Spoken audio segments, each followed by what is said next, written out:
Hello guys, welcome back my YouTube channel कोपकेव studio. उम्मीद करता हूँ आप सभी लोग ठीक होंगे। तो आज हम बात करेंगे एक और देशभक्त की और एक ऐसे क्रांतिवीर और शायर की जिसने अंग्रेजों के नाक में दम करके उनके छक्के छुड़ा दिए थे। तो गाइज आज हम बात करेंगे हमारे देश के शहीद वीर क्रांतिकारी राम प्रसाद बिस्मिल जी की। वो लिखते हैं कि सरफरोशी की तमन्ना अब हमारे दिल में है, देखना है जोर कितना बाजुए कातिल में है। तो चलिए गाइज शुरू करते हैं इसी के साथ उनकी बायोग्राफी। दोस्तों, इनका जन्म 11 जून 1897 को यूपी के यानी उत्तर प्रदेश के शाहजहांपुर में हुआ था। इनके पिता मुरलीधर और इनकी माता का नाम मूलमती था।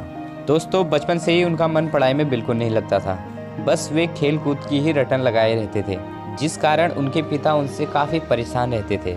दोस्तों, इन्हें लगभग 14 साल की एज में अपने पिता के संदूक से पैसे चुराने की लत पड़ गई थी और साथ साथ सिगरेट पीने और भांग चढ़ाने की आदत भी लग गई थी। लेकिन इसके साथ ही वह गजल और उपन्यास पढ़ने के आदी भी हो गए थे। दोस्तों, जब राम प्रसाद उर्दू मीडियम की परीक्षा में फेल हो गए थे, उसके बाद उन्होंने अंग्रेजी पढ़ना शुरू कर दिया और साथ ही उनके पड़ोस में एक पुजारी बाबा रहते थे, उनसे पूजा पाठ और व्यायाम का ज्ञान लेना शुरू कर दिया। पुजारी बाबा की देखरेख में उनके मन में जो कुभावनाएं और बुरी आदतें थी, सब छूट गई।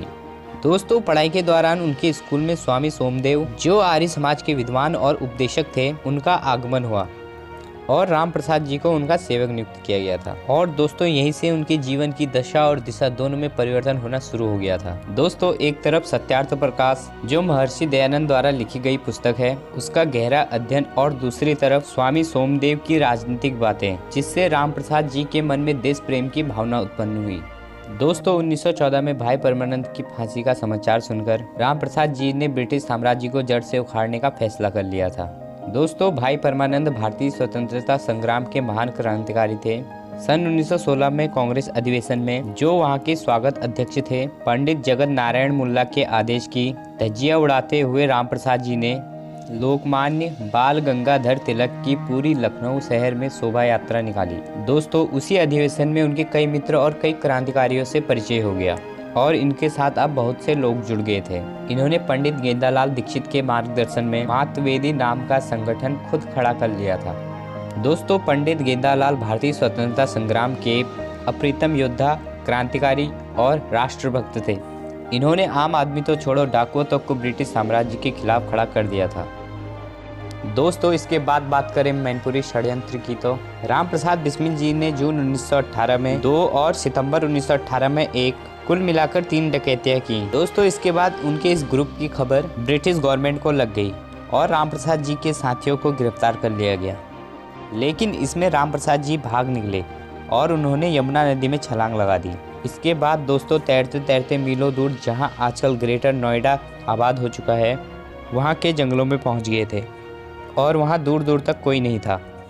दोस्तों, वहां आज उनका अमर शहीद पंडित राम प्रसाद बिस्मिल उद्यान स्थित है। इसके बाद वह कुछ समय तक वहीं रहे, लेकिन वह कभी भी एक स्थान पर ज़्यादा दिनों तक नहीं रुकते थे। और दोस्तों, बहुत वक्त गुजरने के बाद वह शाहजहांपुर वापस आए और वहां उन्होंने सिल्क मैन्युफैक्चरिंग कंपनी में मैनेजर के पद पर कार्य किया।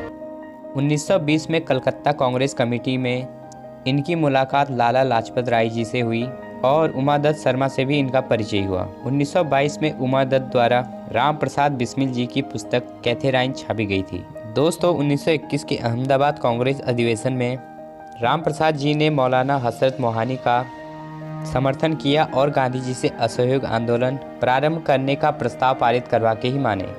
दोस्तों, 1922 में चौरी चौरा कांड की वजह से गांधी जी द्वारा असहयोग आंदोलन वापस ले लिया गया था। तब बिस्मिल जी और उनके साथियों ने गांधी जी का खूब विरोध किया था। दोस्तों, जनवरी 1923 में मोतीलाल नेहरू और चित्तरंजन दास व अन्य लोगों से मिलकर स्वराज पार्टी बना ली और इस गठित पार्टी को एचआरए कहा गया। दोस्तों, लाला हरदयाल ने इस पार्टी के गठन में अहम भूमिका निभाई थी।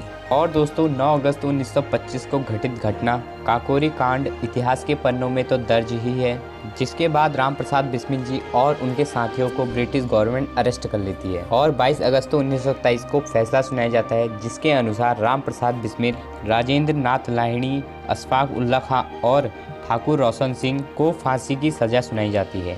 और दोस्तों, 16 दिसंबर 1927 को बिस्मिल जी ने अपनी आत्मकथा का आखिरी अध्याय कंप्लीट करके जेल से बाहर भिजवा दिया था और 18 दिसंबर को अपनी माता और पिता से अंतिम मुलाकात करके 19 दिसंबर 1927 को गोरखपुर की जेल में सुबह 6:30 में फांसी दे दी गई थी। दोस्तों, बिस्मिल जी व उनके साथियों के बलिदान की खबर सुनकर बड़ी संख्या में जनता उमड़ने लगी। जब उनका शव उनके परिजनों को सौंपा गया तो वहां लगभग 1.5 लाख लोगों ने जुलूस पूरे शहर में निकाला था। तो दोस्तों, ये थी राम प्रसाद जी की पूरी कहानी और मैंने इसमें मैनपुरी षड्यंत्र और काकोरी कांड की पूरी कहानी नहीं बताई है। इसके लिए अलग से दूसरी वीडियो बनाऊंगा, तो आप उसे जरूर देखिएगा। और ये वीडियो आपको कैसी लगी मुझे कमेंट करके जरूर बताना। तो मिलते हैं गाइस नेक्स्ट वीडियो में, तब तक के लिए अलविदा।